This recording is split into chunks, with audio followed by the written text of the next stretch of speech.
प्रभु की महिमा हो, आराधना, स्तुति हो, धन्यवाद। आज हम फिर एक वचन को लेकर परमेश्वर के सामर्थ्य अनुग्रह को लेकर परमेश्वर के नाम में कुछ वचन के मनन चिंतन के लिए फिर आपके सामने है।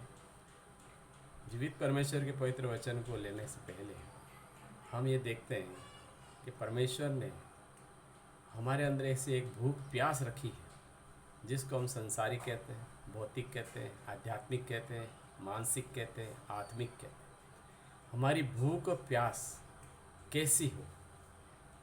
जो संसारिक भूख प्यास है उसके लिए प्रभु यीशु ने अपने जीवन काल में जब सुसमाचार का प्रचार करते थे 7 रोटी से हजारों को खिला दिया, 5 रोटी से हजारों को खिला दिया। वो जानते थे संसार की भौतिक भूख प्यास क्या है, जो लोग उसके पीछे चल रहे हैं उनकी ज़रूरतें क्या है।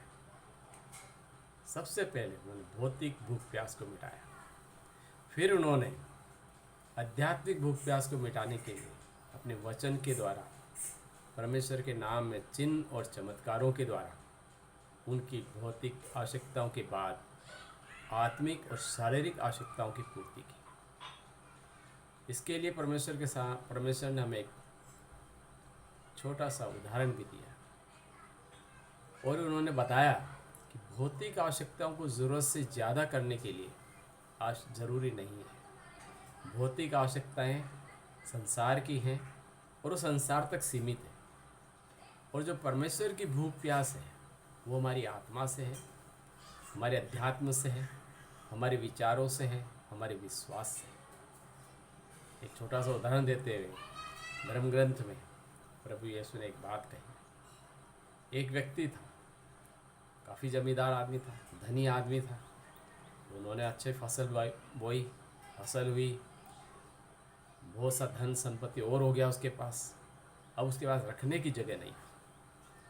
जब उसने अपने बाड़ों को बढ़ाया, अपने गोदामों को तोड़कर बढ़ाया और उसमें उन्होंने धन संपत्ति, चारा और जानवरों के लिए और अपने लिए बहुत सा सामान इकट्ठा कर लिया, और उसे संतुष्टि होने लगी कि अब मैं कुछ वर्ष शांति का जीवन जी सकूंगा, मेरे पास बहुत धन है और बहुत कुछ है, अब मुझे कुछ करने की ज़रूरत नहीं।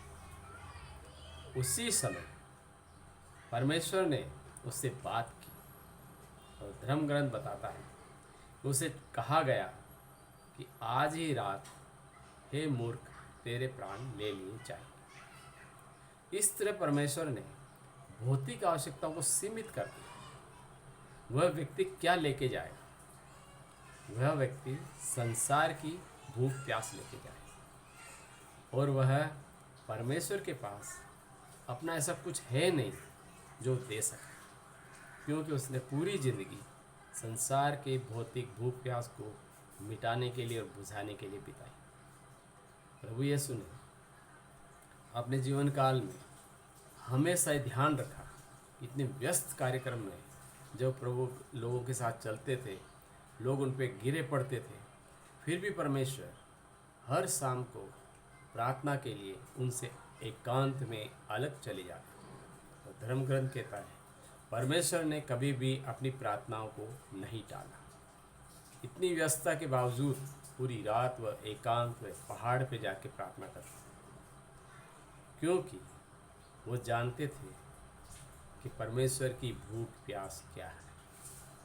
परमेश्वर की भूख प्यास से हर आत्मा को पाप के खतरे से बचाना, हर व्यक्ति को उद्धार पहुँच देना, हर व्यक्ति को परमेश्वर के सामने लाके समर्पण भाव से उसे शुद्ध करके पेश कर देना। इसी क्रम में जब हम देखते हैं तो फिर धर्म ग्रंथ हमें बताता है कि सामरी स्त्री के विषय में, जो एक पापिनी स्त्री थी और परमेश्वर ऐसे ही वचन के लिए चलते हुए एक कुएं पे पहुंच गई। वहाँ में धर्म ग्रंथ बताता है कि परमेश्वर किसे खोज रहा, एक ऐसे प्राणी को जिसे आवश्यकता थी उद्धार पाने की, पापों के प्रायश्चित की, और जिसके द्वारा पूरा सामरिया नगर प्रभु में वचन में आने वाला था। परमेश्वर उस कुएं पे भरी दोपहरी में अकेले खड़े, चेलों को बोला रोटी लेके आओ, वो रोटी लेने गई।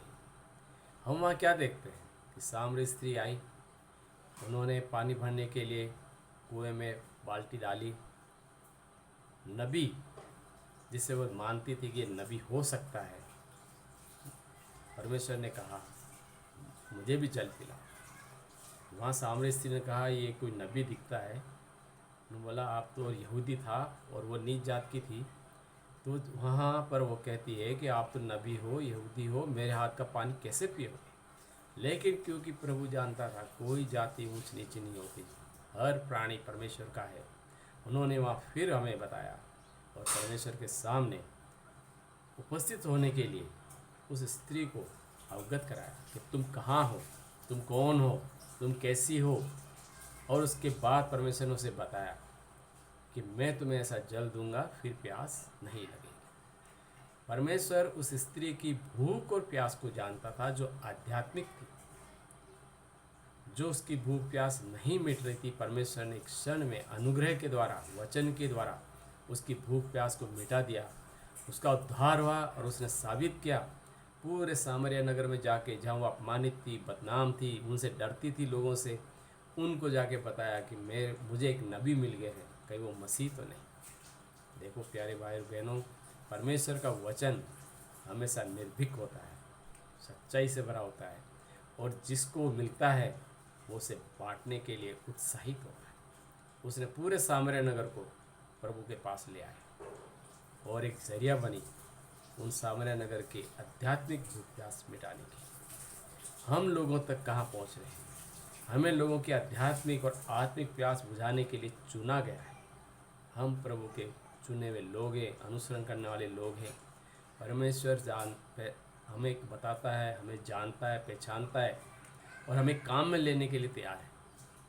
हम प्रभु का आगे समर्पित करें अपने आप को। परमेश्वर ने मत्ती के 5वें अध्याय में हमें 9 धन्य बातों से अवगत कराया। वो कौन है 9 धन्य?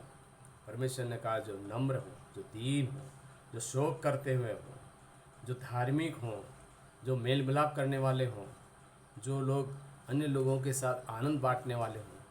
कई तरह के 9 बातों से अवगत करा के वहाँ फिर एक वचन दिया है, जो धार्मिकता के भूखे प्यासे हैं वह धन्य हो। हमारी धार्मिकता की भूख प्यास परमेश्वर के लिए कितनी महान और बड़ी बात होगी। स्वर्ग राज्य उन्हीं का है। परमेश्वर ने इन बातों के द्वारा हमें अपने आप को परमेश्वर के काम में बाहर लाने के लिए प्रकट किया है। हम प्रभु के लिए, परमेश्वर के वचन के लिए, परमेश्वर के नाम के लिए हम अपने आप को समर्पित करें, क्योंकि हम जगत की ज्योति हैं। प्रभु ने कहा तुम जगत की ज्योति हो, और ज्योति हमेशा प्रकाश देती है, अंधेरा नहीं। हमारे आसपास और जहाँ भी हम रहते हैं, काम करते हैं, जहाँ जाते हैं, ये ज्योति प्रकट होनी चाहिए। प्रभु ने कहा पहाड़ पे बसा हुआ नगर कभी भी छिपा नहीं रहता। इसीलिए परमेश्वर के काम में जब बढ़ते हैं, परमेश्वर ने बहुत सी चीज़ों से अवगत कराया, और प्रभु चाहता है कि हम आनंद से अपने स्वभाव को आनंदित रखते हुए परमेश्वर के काम में आगे बढ़ें। परमेश्वर जगत की रोटी, प्रभु ने कहा जीवन की रोटी मैं हूँ, तो मैं भूख प्यास का, यानी संसार की भूख प्यास में मिटाऊंगा, भौतिक भूख प्यास में मिटाऊंगा, आत्मिक भूख प्यास में मिटाऊंगा, और आध्यात्मिक भूख प्यास भी मैं ही मिटाऊंगा। इसीलिए हमें किसकी भूख प्यास? हमें सिर्फ आध्यात्मिक भूख प्यास होनी चाहिए, क्योंकि परमेश्वर का जन्म परमेश्वर के नाम में और परमेश्वर के सामर्थ्य में आगे बढ़ता है। प्रभु यीशु ने उस सामरी स्त्री को क्या कहा? उसको कहा कि अनंत जीवन का जल स्रोत मैं तुम्हारे अंदर डाल दूंगा और वो उमड़ता रहेगा। कोई भूख नहीं, कोई प्यास नहीं, आनंद और शांति, अनुग्रह का वरदान दिया। चेलों ने आके पूछा भाई आपको भूख नहीं लगी, खाना खाओ। तो परमेश्वर ने क्या कहा? परमेश्वर की इच्छा पूरी करना मेरे भूख और प्यास को मिटाने के बराबर है। मेरा जो भूख प्यास मिटेगी सिर्फ एक काम से, परमेश्वर के काम को आगे। हमारी भूख प्यास को हम परमेश्वर की ओर बढ़कर, प्रभु के वचन को बांटकर, परमेश्वर को आनंद, अनुग्रह, शांति का वरदानों के पास लाकर, प्रभु की वेदी के पास लाकर, परमेश्वर के सत्संग, परमेश्वर के संस्कारों में लाकर हम उस भूख प्यास को मिटाने का प्रयास कर सकते हैं। हमें वो भूख प्यास बढ़ानी है उत्साह के साथ, ताकि आने वाले समय में हम वचन के द्वारा और प्रभु के सामर्थ्य के द्वारा लोगों की भूख प्यास मिटाने के लिए आगे बढ़े, आध्यात्मिक और आत्मिक, ताकि भ्रम में न हो। जगत में हम जाते रहते हैं, तीर्थ यात्राओं पे देश विदेशों में भूख प्यास बढ़ती जाती है, लेकिन आध्यात्मिक भूख प्यास नहीं मिलती। वो सिर्फ और सिर्फ परमेश्वर के सामर्थ्य, परमेश्वर का अनुग्रह और परमेश्वर के पास आने पर ही मिले। परमेश्वर का धन्यवाद हो कि परमेश्वर ने हमारी इस भूख प्यास को अभी तक हमारी आत्मा में बनाए रखा है, ताकि हम प्रभु से निरंतर जुड़ते रहें और परमेश्वर के वचन को लेकर इस भूख प्यास को हम लोगों में बांटते रहें, ताकि उनकी भी भूख प्यास परमेश्वर के नाम से खत्म हो, शांत हो, और आने वाले दिनों में वे भी परमेश्वर के सामने प्रभु के नाम की महिमा करने वाले बने। प्यारे भाई और बहनों, वचन को लेकर चलने के लिए, परमेश्वर के सामर्थ्य को लेकर चलने के लिए हमें ज़रूरी है कि निरंतर प्रार्थनाओं में जागते रहें। कितनी व्यस्तता क्यों ना हो, प्रभु यीशु ने एकांत में जाके प्रार्थनाएं की। हमारे इस दैनिक जीवन में कितनी ही दिनचर्या, कितनी व्यस्त क्यों ना हो, हम परमेश्वर के नाम में 10वां घंटा प्रभु के लिए निकालें। अवश्य है कि प्रभु हमारी भूख और प्यास को मिटाए, हर एक भूख प्यास को। इसीलिए परमेश्वर के सामर्थ्य को लेकर बढ़ने के लिए हम तैयार रहें। प्रभु की महिमा हो, आराधना हो, स्तुति हो। धन्यवाद।